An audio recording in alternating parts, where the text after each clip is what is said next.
Is week 13 a must-win game for the Falcons in order for them to control their destiny? We're going to be talking about that with Chris Carter of Locked On Steelers as Crossover Thursday hits on today's preview here on Locked On Falcons. You are Locked On Falcons, your daily Atlanta Falcons podcast. Part of the Locked On Podcast Network, your team every day.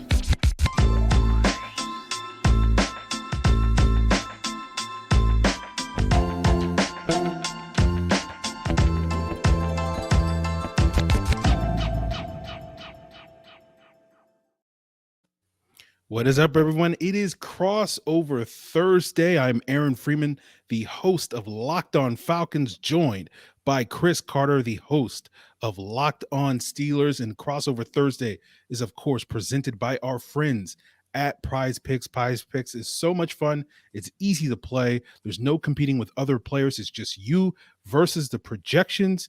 Available, pick 2 to 5 players, and if they score more or less than their Prize Picks projection, you can win up to 10 times your money on your entry. It literally can take less than 60 seconds to enter. It's that easy. We love Prize Picks. We know you will love them too. First-time users can receive a 100% instant deposit match up to $100 with the promo code Locked On. That's prizepicks.com, promo code Locked On. And guys, we thank you for making Locked On Falcons, Locked On Steelers your first listen of the day. Of course, they're both free and available Monday through Friday on a variety of podcast platforms, including on YouTube. Make sure you subscribe to Locked On Falcons, Locked On Steelers on YouTube or wherever you get your podcasts. So again, as I mentioned at the top, Chris Carter here of Locked On Steelers, and we're going to jump into some of the key matchups, give you some predictions a little bit later in the show. But Chris, let's start things out with what is the key storyline for this Pittsburgh Steelers team as they travel on the road to Atlanta this weekend in Week 13? The real question right now is the offense for real? Because the Steelers' offense was pitiful through most of the season. They're still not great or anything like that, but they've had 3 straight games of scoring 20 or more points. At one point of the season, it legitimately looked like that would be a joke if that ever did happen. It would be, fantasy that would ever happen. But we've seen this Steelers team respond offensively. You see Kenny Pickett has had 3 straight games with no turnovers. That's been very positive. The team has learned how to protect the football. The run game has come alive, whether it's Najee Harris or like last game, they had Benny Snell come off the bench as the 3rd string guy to have 9 carries, 52 yards, and a touchdown, and Anthony McFarland come off the practice squad to have a decent game. The Steelers have found a rhythm on offense, and the defense is going to play the way the defense is going to play. We know TJ Watt, he's still hurt, obviously, but his presence is out there. Minka Fitzpatrick's going to make plays. Cam Heyward's going to make plays. Alex Highsmith has 10 sacks. That part we know about the Steelers, but what we don't know, what has been very inconsistent this year, is the offense. But the past 3 weeks, even with the loss to the Bengals, the offense has been able to put up points, and they've done a good job limiting the amount of 3-and-out drives that they have that was putting the Steelers defense back out there. And now you're facing a defense like the Atlanta Falcons. The Colts last week, even though the Colts are not a good team, their defense has been really strong for much of this year with Stephon Gilmore, Solomon Buckner, or DeForest Buckner. They've played very well, as a group, even without Shaq Leonard in the middle there. But I look at this. I look at that as last week as a good sign to get 24 points against them. Kenny Pickett led a 4th quarter drive that got the Steelers a late lead that they were able to hold on to. And not to offend any Falcons fans out there, but the Falcons defense has been on the struggle bus quite a lot this year. And I just wonder, can the Steelers offense, that they're on the struggle bus, they're still there, can this be a week where they're able to take advantage of some weaknesses the Falcons might have on defense and be able to move the ball consistently? I think that's one of the biggest factors that you're going to see in this game, is whether Kenny Pickett and whoever starts at running back, Najee Harris, of course, questionable right now after not practicing Wednesday and not finishing the last game. How do they approach this game, and who are the key guys to make that happen? Yeah, the Falcons too often have been the get-right game for opposing teams when they get to play this defense. The defense has made some strides this year, but you couldn't tell watching most of the games. It's basically like, usually when the defense is playing well, it's the 4th quarter, they'll get a stop, they'll get a turnover, either to win them the game like they did earlier in the season, or to get the offense the chance to get the ball back and maybe potentially go down the field and get the game-winning score. Unfortunately for the Falcons, that has not been the case the last couple of weeks. And so the big story for the Falcons is, are they a playoff team, right? They don't look like a playoff team, but in the NFC South, in the NFC, you don't have to be particularly good to be a playoff team in that division, And the question to me is like, is this a must-win game for the Falcons? And I kind of struggle to say yes, because like I feel like 8-9 is probably going to win the NFC South this year, and I still feel like even if they lose this week to the Steelers, they still have 3 winnable games down the stretch after their bye week in week 14. But if they lose this game to the Steelers, a very winnable game for the Falcons, their margins become razor thin, and they may not be as much in control of their destiny down the stretch as they would like to be. And it's fascinating because we're coming up at the end now against the Steeler game in week 13, at the end of a 6-game stretch that earlier, but even before the season start and earlier in the season, we kind of looked at the stretch of games beginning in week 8, where they had the Panthers twice, they had the Chargers, they had the Bears, the Commanders, and now the Steelers, of the softest stretch of the Falcons schedule, where it felt like, okay, they might get off to a slow start this year. If they're in and they have some tough matchups at the end of the season, if they're going to start getting wins this year, they're going to be able to pad their wins during the stretch. And so far in the 6-game stretch, they're 2-3, and they have not been able to. And some of those wins they barely sort of eke by with those wins against Carolina and Chicago. So, the season has not quite gone as to way it has. You've wanted it to, or at least a lot of us predicted it, where we thought the Falcons would get off to a slow start and then maybe pick up some momentum during this middle portion of the season. And it felt like now they've gotten off to a relatively faster start than a lot of people thought they would. And things have sort of stagnated these last couple of weeks. Can they sort of get some momentum this week with a win heading into their bye against the Steeler team? I certainly think it's going to be interesting, because I think both teams are in a similar situation. Though I will say, you're right, the NFC South is going to be a lot easier to win than the AFC North. But I think the Steelers, they're just looking to figure out who they are going forward right now. But there's still a very slim path to a 9-8 record. They only have the space to lose one more game this season with a 4-7 record. But they are fighting for that, and I think there's some hope on the roster right now that they're figuring things out to get there. And like you said, with the Falcons, this is the easier part of their schedule. The Steelers have reached this point of the year as well. You got the Falcons this week, both teams mediocre at best, and then you got the Panthers coming up, the Raiders coming up. They do have the Ravens twice and a Deshaun Watson led Browns for the season finale. But this is the part of the year when I think a lot of the people who are looking at the Steelers, that this could be where they make up on for some of the losses that they had in the first half when they were missing TJ Watt. So I do think it's going to be interesting to see which team is going to be able to find themselves faster this week moving forward and carry that on, because both teams still got plans for the rest of the season, despite everyone writing them off. Absolutely. And earlier this year, I thought this would be a matchup between the rookie quarterbacks, Kenny Pickett versus Desmond Ridder. Unfortunately, the Falcons have been a little bit too good to insert Desmond Ridder into the lineup.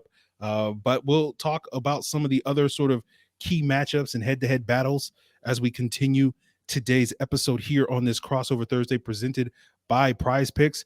But I also want to tell you guys that this episode is brought to you by Audible, and Audible is releasing a new slate of football podcasts that we're sure you're going to love. You can check out the Think Like a Champion podcast now wherever you get podcasts. Think Like a Champion is a brand new podcast from Russell Wilson and Audible. Russ is a champion on the field, but off it, we rarely know the grind of the path to success. Russell Wilson, alongside co-host Harry Williams and the late Trevor Moawad, dig into how high-performance athletes, artists, and leaders push the boundaries of their potential. Each episode features interviews with Olympic athletes, NFL stars like Von Miller, business leaders. They swap stories, share proven mental techniques that have gotten them to be the world's most elite performers that are able to cross the finish line and beyond. Head over to Locked On Presents for a sneak peek of the Think Like a Champion podcast, or catch the full series, available now for free on Audible or wherever you get your podcasts. Audible, get in the game. And guys, I want to thank you for making Locked On Falcons and Locked On Steelers your first listen each and every day. And of course, why not check out for your second listen today, the Locked On Sports Today podcast, from the games that matter to the biggest stories in sports. Go beyond the scoreboard and behind the scenes with the local experts and the insights that only Locked On can provide by subscribing to Locked On Sports Today, available on YouTube or wherever you get your podcasts. So, Chris, let's talk a little bit about some of these key matchups. And, normally this would be, hey, the Falcons struggling offense going up against one of the, best defenses in the league. But as you mentioned, sort of at the top, the Steelers defense hasn't quite lived up to expectations, but, a lot of that is owed to, not having their sort of MVP back, or having him miss the majority of the season, but he's sort of working his way back. And sort of when I'm looking at these key matches, I'm focusing entirely on this Falcons offensive line versus that Steelers front.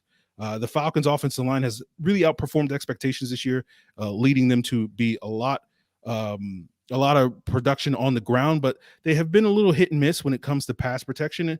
And I kind of wonder if the Steeler defense is sort of the perfect unit to really expose some of their issues. Obviously, with Watt's absence, Alex Highsmith has stepped up in a major way. You still have Heyward going up against probably, I don't even know who's going to start this week at the Falcons left guard position. So whoever that player winds up being, whether it's Chuma Edoga, whether it's Jalen Mayfield who's coming off of IR, whether it's Elijah Wilkinson who could potentially come off of IR this week, or Colby Gossett, they've had sort of musical chairs at that left guard position the last 4 weeks with, I think, 4 different starters. We might get a 5th guy, if Jalen Mayfield's getting that work this week.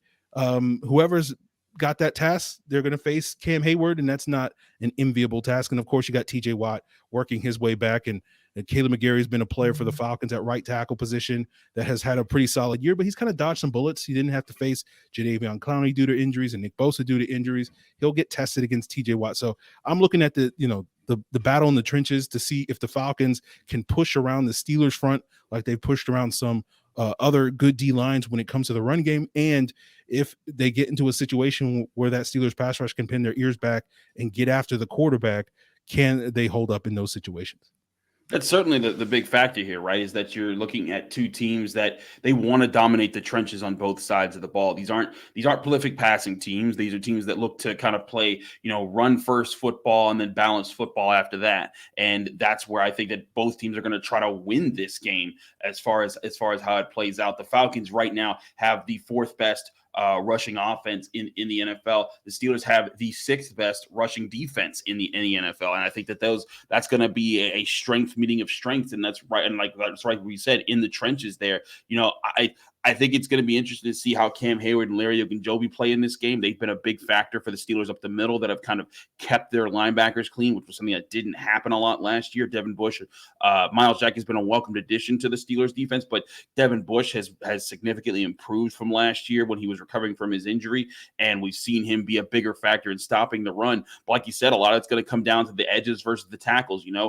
Alex Highsmith has 10 sacks in the season. He goes up against Jake Matthews, a top pick from years prior. But this is a guy that I think that's going to be a key matchup. Can Kaleb McGary keep TJ Watt contained? I will say TJ Watt's definitely not him, like the same TJ Watt he was last year, because he tore his pec and he had knee surgery. He's had a lot of things happen to him this year when he was relatively clean from injuries for most of his career with the Steelers, and now he's dealing with some adversity. But I think one thing, like you said, it's going to be about winning those early downs. And the Steelers, they've been pretty good at stuffing the run, and this is going to be a team that's very good at running the football. And I think it's going to be a really big theme for the Steelers rest of the season. They still have to play the Ravens twice, and we know how they like to be with Lamar Jackson. But Mike Tomlin said it plain and clearly in the Tuesday press conference, when talking about Marcus Mariota and Cordero Patterson, they're a unique combination, and they provide different ways that they're going to try to beat you. And to me, that's the biggest factor here is,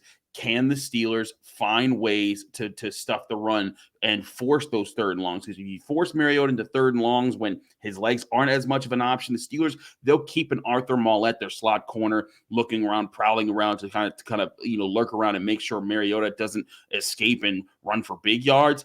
But if you put him in those situations, that's when Alex Highsmith, TJ Watt, Cam Heyward, Larry Ogunjobi, those guys, that's when they start to get the most active. Absolutely. And Mariota's legs were a big part early in that Commanders game, and it helped keep the Falcons offense on schedule. I think the Steelers are going to definitely be prepared to handle some of those read option sort of plays. Obviously, they see a lot of that with Lamar Jackson in Baltimore, so they will be very prepared to deal with that. But Chris, what are some of the key matchups that you're looking at heading into this game? I could go into just the simple reverse of the Steelers' offensive line versus, the Falcons. With Grady Jarrett being such a force up, on the defensive line, he's always going to be a game changer. You have to find a way to neutralize. And the Steelers' offensive line, and I did my Wednesday episode about this, they have much improved this season. You could go into how Mason Cole has been a steadying presence at the center position. James Daniels has been a solid vet at right guard.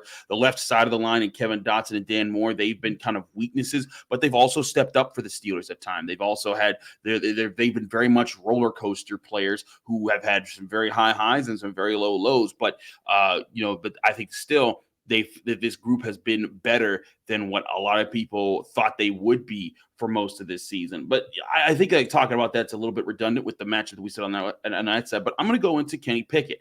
And one thing that I've seen Kenny Pickett slightly improve upon, it's still, I think, one of his biggest challenges is preset looks. When teams are coming out and they're showing one type of defensive look, a single high safety, two high safeties, backed off zone versus, where blitzes are coming from. Kenny Pickett has been very good against the blitz, but one thing that I've seen him kind of slow down a little bit with is when teams switch up the coverages. Mike Tomlin had very high praises of AJ Terrell, and even talked about how they had a lot of contact during the draft process and what they do. I'm really intrigued to see what does the Falcons secondary provide as a challenge for the Steelers with Deontay Johnson, their number one receiver who hasn't scored a touchdown yet this year, but George Pickens, who's been the rookie phenom that everyone's been talking about, and you got Pat Frymuth. If the Falcons secondary can do enough to kind of just slow Kenny Pickett's reads down, that'll allow Grady Jarrett, Rashaan Evans, Lorenzo Carter, those guys up front to get more of a pass rush and to kind of settle things down. And it'll also, I think, prevent the Steelers from using play action to set up the run game, which is something that they've done more of late. Because the Steelers aren't just hey, we're coming at you every single play type of team. They want to set up the run with the pass. And they can't do it with elite passing, but with a couple of chunks here and there, that'll be a big thing. So can the Falcons secondary, one, stop the chunk plays from happening, and two, slow down Kenny Pickett's ability to see the field? That'll be a big matchup, I think, in how this game plays out.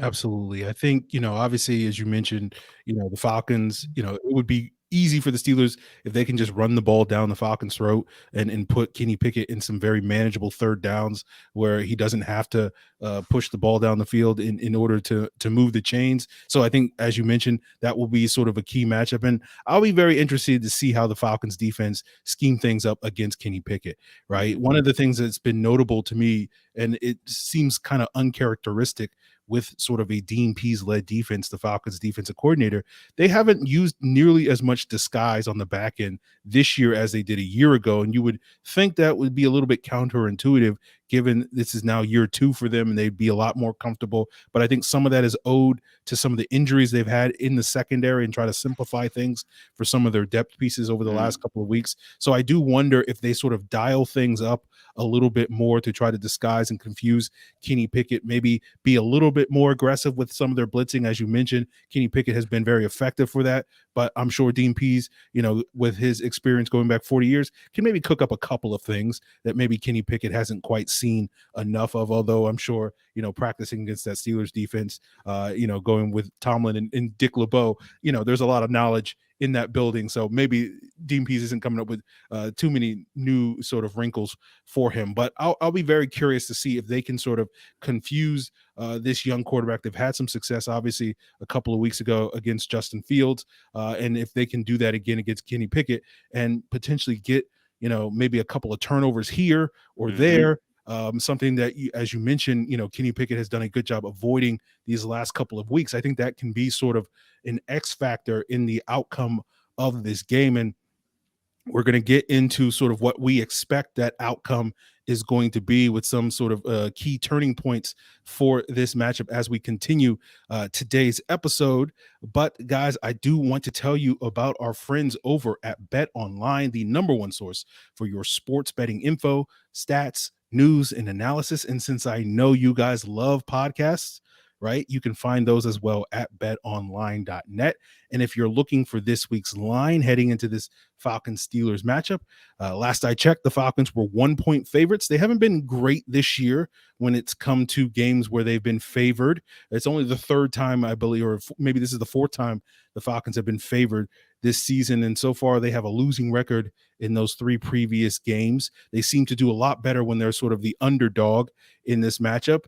And whether you take that information and put your money on the Falcons, or whether you take that and say, I feel like the Steelers got it covered on the road, you head on over to betonline.net. And it's not just football. You can get the latest odds and trends for every professional and amateur league out there, from football to basketball to soccer to esports. They've got you covered at betonline.net. So head to the website today or use your mobile device to learn more. BetOnline, where the game starts.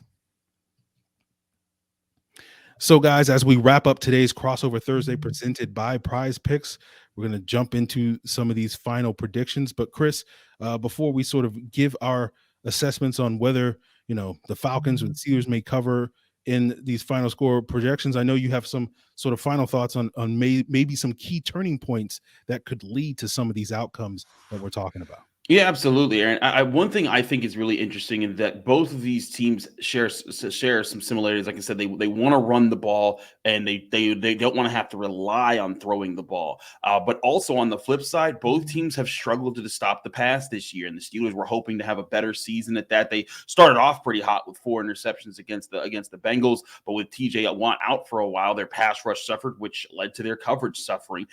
They didn't go and get a top corner in free agency on the NFL draft, and I think they're starting to see the results of that. But again, I think it's really interesting to see how they've sort of played it since then. They've been rotating their cornerbacks around. Kaleb Witherspoon has been out for quite some time, for the Pittsburgh Steelers.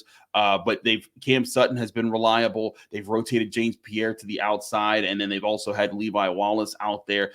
I think a turning point will be, which passing or which defense cracks first as far as how this is, because the Steelers do have one of the better run defenses, whereas the Falcons, they haven't had that this year as far as just their production. Both pass defenses have been lacking.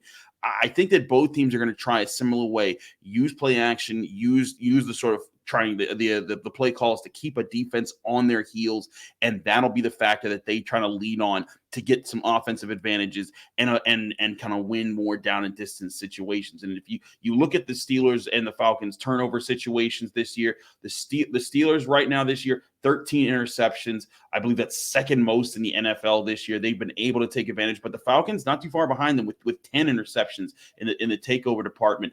And so I really think this could come down to just who protects the football better. If I'm going to give a prediction, I'm going to say it's going down to the wire. And I do think it comes down to this very thing with both teams are going to be playing for field position. It's going to go down, in the second half. And I think there's going to be one team I think that if you get that late third quarter, early fourth quarter lead, and then you put the pressure on the other team to have to do something out of their strength with running the football. If you make them get desperate, that's when the other team is going to take advantage. Kenny Pickett has thrown 8 interceptions this year. He's avoided them in the last 3 games. If the Steelers are going to win, they have to make it so he's not pressed to make some hasty decisions there. I think it's the Steelers who force Marcus Mariota's hands to make some hasty decisions, and that's what leads to some turnovers. That's what allows the Steelers to hold on to a slim win. I'm saying 23-16 Steelers. It's going to be a close one, though, and I don't expect this one to be an easy one for either side. And I don't blame anybody for picking the Falcons because both of these teams have been so up and down this year.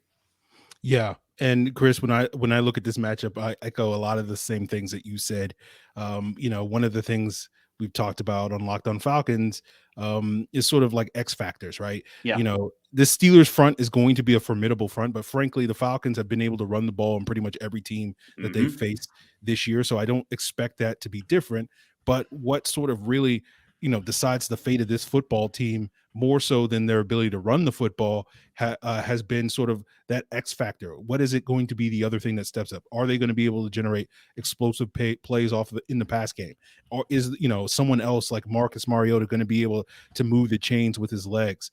Does that defense generate those turnovers, or do they get a big play on special teams?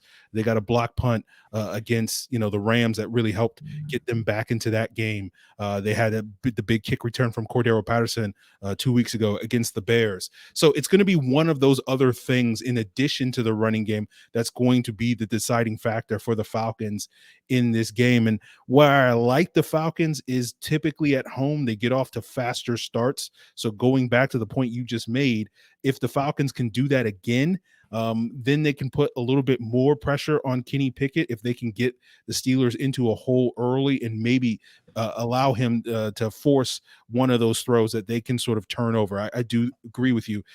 We sound like a bunch of old school coaches talking about turnover battle, and the turnover margin is going to be the deciding factor of this game. But it truly is going to be whoever protects the ball better will probably be the team that winds up winning it. But I agree with you. Every Falcon game, with the exception of the Cincinnati game, has basically come down to the final possession this year, and it may wind up boiling down to whoever has the ball last will be the team that winds up winning this game. But certainly if you can steal a possession away from a team with a turnover, that will certainly benefit one of those teams. I do have the Falcons squeaking by, and really only because they're playing at home, and I expect them to get off to a pretty good start in this game. But I think it's going to be a low scoring affair. I think it's going to be a field position battle. And so I have the Falcons winning it like 19-17, not a sexy game, similar to that Monday night game against the Colts with the Steelers. It's not going to be a high flying affair. You're just going to see, two teams running the football,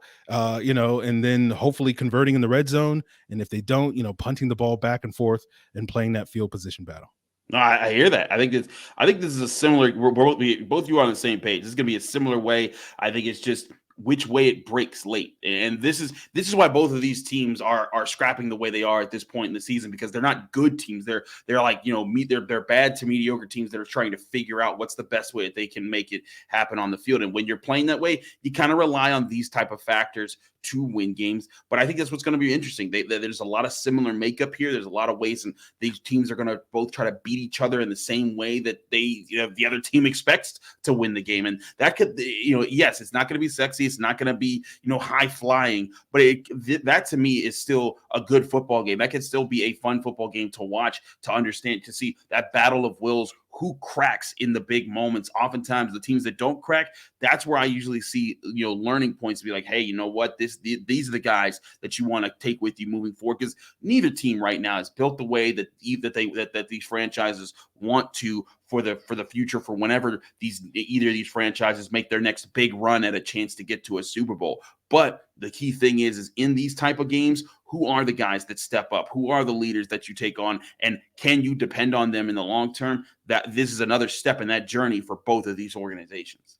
Yes, definitely. And typically the way that I think we're both seeing this game is typically kind of the Steelers' more style of play. You feel like the Steelers have been that more physical football team that in those sort of, ground and pound type of games can win it. But we know that this isn't quite that same Steelers team. And I think this will be really important for the Falcons to go up against a team like the Steelers, even if they're not sort of that traditional Steelers physical football team, but to basically be able to do that and out Steelers the Steelers in this game as a way to sort of really hammer home this identity that Arthur Smith wants to bring here to Atlanta. And so, of course, we'll have you guys covered all week long here on Locked On Falcons and Locked On Steelers, and we'll, of course, see how it all plays out on Sunday. And we thank you guys for making Locked On Falcons your first listen. And of course, check out all the great shows here on the Locked On Podcast Network as your second listens, including Locked On Sports Today. For Chris Carter of Locked On Steelers, myself, Aaron Freeman here of Locked On Falcons, we thank you guys for tuning in for another Crossover Thursday.